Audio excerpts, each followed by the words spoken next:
Have you ever felt like someone is pulling you closer, but at the same time keeping you at arm's length? They're warm one moment, distant the next. They say things that feel meaningful, but never fully commit to what those words actually mean. If you've ever dealt with someone avoidant, you know how confusing that can be. But here's what most people don't realize. Avoidant people don't bond the way others do. They don't show attachment in obvious ways. Instead, they reveal it in subtle phrases, small cracks in their emotional armor. And today, we're going to break down the exact things an avoidant says when they've already started to emotionally bond with you. An avoidant person doesn't walk into connection the way most people do. They don't arrive with grand gestures, constant texts, or overwhelming expressions of emotion. In fact, if you're waiting for loud, obvious signs of attachment, you might completely miss what's actually happening beneath the surface. Because for them, bonding is quiet. It's subtle. It's almost invisible if you don't know what to look for. Where someone else might express closeness through intensity, an avoidant expresses it through consistency in small, controlled ways. They might start sharing a little more about their day. They might linger in conversations slightly longer than they used to. They might check in, not in a dramatic, I can't stop thinking about you kind of way, but in a calm, steady presence that begins to show up more often than before. And to the untrained eye, it can seem like nothing special. But in their world, it's everything. You have to understand, avoidant individuals are incredibly protective of their emotional space. They don't just let people in easily. So when they begin to include you in their routine, when they allow you to see parts of their thoughts, their humor, even their stress, that's not casual. That's deliberate. That's them slowly making room for you in a life that they usually keep very self-contained. What makes this tricky is that their quiet bonding can easily be mistaken for disinterest. You might think, if they really liked me, wouldn't they be more expressive? But that assumption comes from a different emotional language. Avoidants don't measure connection by intensity. They measure it by safety. And when they start to feel safe with you, they don't explode into emotion. They soften just slightly. Enough to let you in, but not enough to feel exposed. There's also a kind of restraint in how they communicate that can feel confusing. They might avoid overly emotional conversations, not because they don't feel anything, but because they feel more than they're ready to handle. So instead of saying a lot, they say just enough. A short message, a simple statement, a quiet acknowledgement. And hidden inside those small moments is something much deeper than it appears. If you pay attention, you'll notice patterns. They come back. They respond. They remember things you told them. They might not make a big deal out of it, but they show you in these understated ways that you matter. And for someone who values independence as much as they do, choosing to show up consistently, even in small ways, is a form of emotional investment. The truth is, their silence isn't empty. It's controlled. Their calmness isn't indifference. It's caution. And their quiet presence is often a sign that they're slowly, carefully building something with you, even if they never say it out loud. So if you're looking for fireworks, you might overlook it. But if you're willing to notice the subtle shifts, the small openings, the quiet consistency, you'll start to see that their way of bonding, while not loud, is still very real. One of the most confusing things about an avoidant person is that what they say and what they do don't always seem to match. You hear one thing, but you experience another. And if you take their words at face value without looking deeper, it can leave you feeling unsure, even questioning where you stand. They might say something like, I don't want anything serious, and yet they keep showing up in your life. They stay in contact, they engage with you, they invest time and energy, just not in the way you expect. And that contradiction can feel frustrating because you're trying to make sense of something that doesn't follow a straightforward pattern. But here's what's really happening beneath the surface. Avoidant individuals often struggle with fully accepting their own emotions in real time.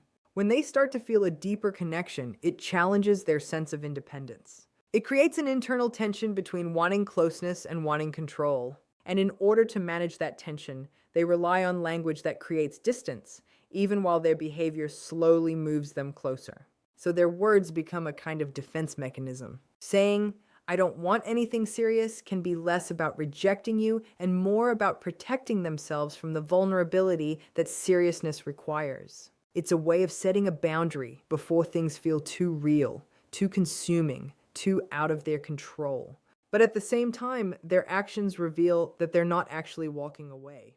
They're still there, still engaged, still connected to you in ways they may not fully admit. This is why their behavior often carries more truth than their words. They might downplay things verbally, but then remember small details about your life. They might avoid emotional conversations, but still make time for you in their routine.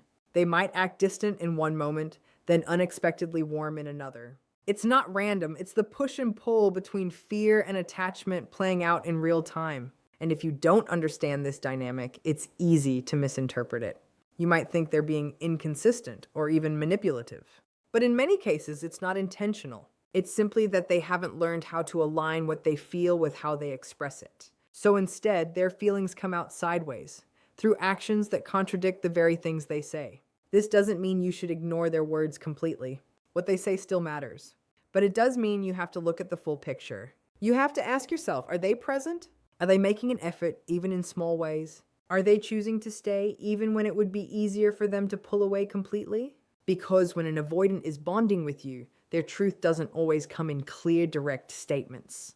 It shows up in the tension between their words and their behavior. And if you can learn to read that space without jumping to conclusions, you'll start to see that their contradiction isn't a lack of feeling. It's often a sign that they're feeling more than they know how to handle. Avoidant people rarely sit down and say exactly what they feel in a clear, direct, emotionally open way. That kind of vulnerability feels too exposed, too risky. So instead, their emotions tend to slip out in moments they didn't fully plan, small, almost accidental admissions that reveal more than they intended. And if you're paying attention, those are the moments that matter most. These emotional slips don't look dramatic. They're not long confessions or deep heart-to-hearts. In fact, they're often quick, understated, and sometimes even followed by a shift in tone, as if they're trying to pull back what they just revealed. But in that brief moment, something real comes through.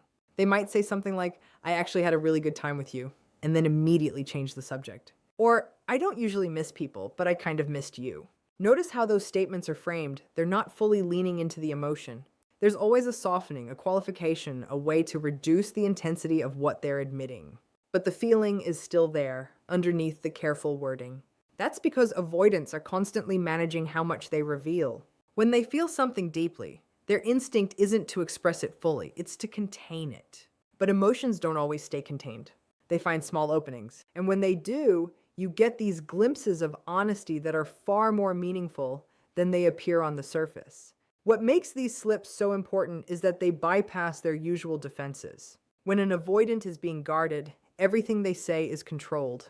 It's measured, safe, and intentionally limited. But when something slips out, even briefly, it means their guard dropped for a second.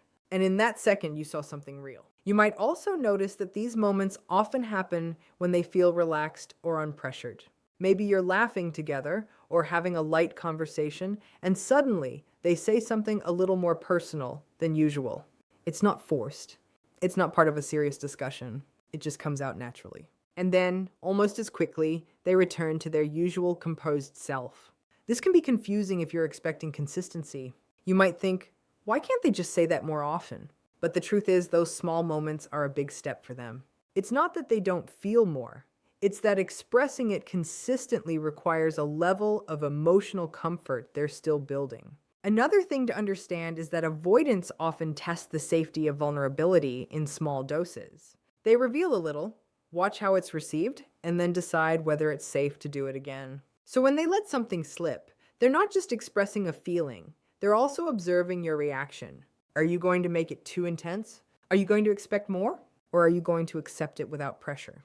Because for them, pressure is what shuts everything down. So instead of dismissing these moments because they seem small, it's important to recognize their weight. An emotional slip from an avoidant isn't casual, it's meaningful. It's a sign that even if they're not fully ready to open up, something inside them is already moving in that direction. Distance, when it comes to an avoidant person, is one of the most misunderstood signals. Most people naturally associate distance with a lack of interest. If someone pulls away, takes longer to respond, or needs space, the immediate assumption is they must not care that much. But with an avoidant, that interpretation can be completely misleading. Because for them, distance isn't always about you, it's about regulation. When an avoidant starts to feel emotionally close to someone, it can create a level of internal discomfort they're not used to handling. Closeness brings expectations, vulnerability, and a sense of emotional dependence that feels unfamiliar, even threatening to their sense of independence. So when those feelings begin to build, their instinct is to create space, not to disconnect from you, but to regain a sense of control within themselves. This is why you'll often notice a pattern. Things feel good, even connected, and then suddenly they pull back. Communication slows down, their energy shifts, and you're left wondering what changed. But what actually changed isn't necessarily how they feel about you, it's how intensely they're feeling it. The closer they feel, the stronger the urge to create distance. And that distance is often temporary. It's not a permanent withdrawal unless something else is going on.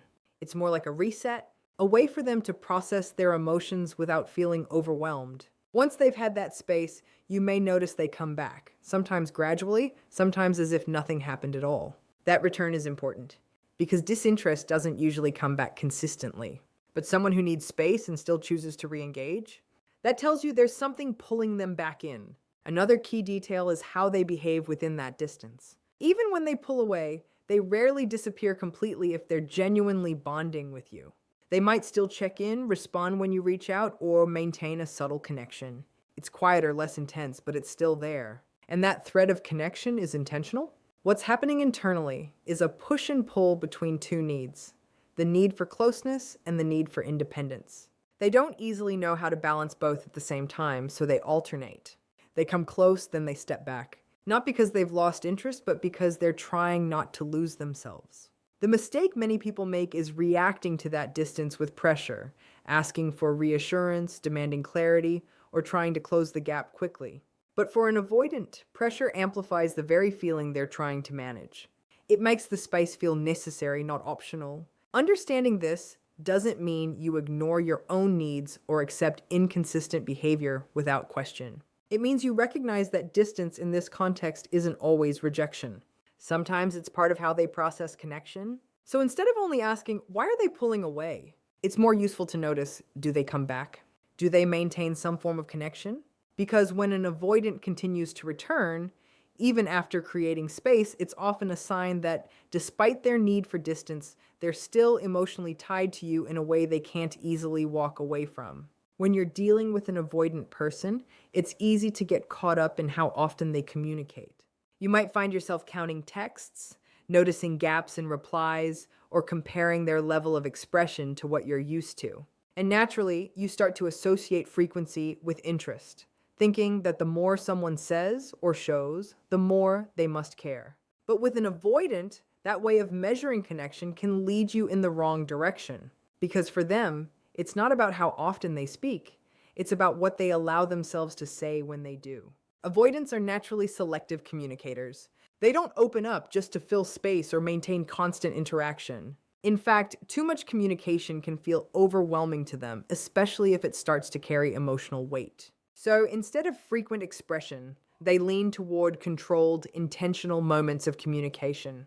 That's why a single sentence from them can carry more meaning than 100 messages from someone else. They might not text you all day, but when they do, they say something that feels personal. Something that reveals a thought, a feeling, or a level of awareness they don't usually share. And if you're only focused on how long it took them to send that message, you might miss the significance of what's actually being said. For example, an avoidant might go quiet for a while, and then come back with something like, "I was thinking about what you said the other day." That might seem simple, but it tells you a lot. It tells you they've been reflecting. It tells you you've stayed on their mind even in your absence. And most importantly, it tells you they chose to express that, which for them isn't automatic. What matters here is intention. Avoidants don't speak just to reassure or to maintain a constant emotional connection.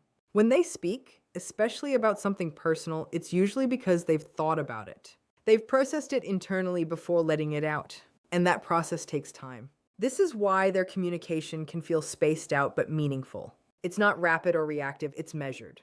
And within that measured communication, you'll often find honesty that isn't diluted by overexpression.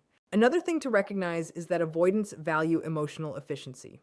They don't always see the need to repeat things or to constantly reaffirm feelings. So when they do say something meaningful, they assume it stands on its own. They don't realize that someone else might need more frequent reassurance to feel secure, This difference in communication styles can create misunderstandings. You might feel like they're not giving enough, while they feel like they've already said something important. And unless you shift your focus from quantity to quality, that gap will continue to feel frustrating. The key is learning to listen more closely to the moments when they do open up. Not just hearing the words, but understanding the weight behind them. Because when an avoidant chooses to express something real, it's rarely casual. So instead of asking, why don't they say more? It becomes more powerful to ask, what are they actually telling me when they do? Because in their world, meaning isn't built through constant communication. It's built through the few moments where they allow themselves to be truly seen.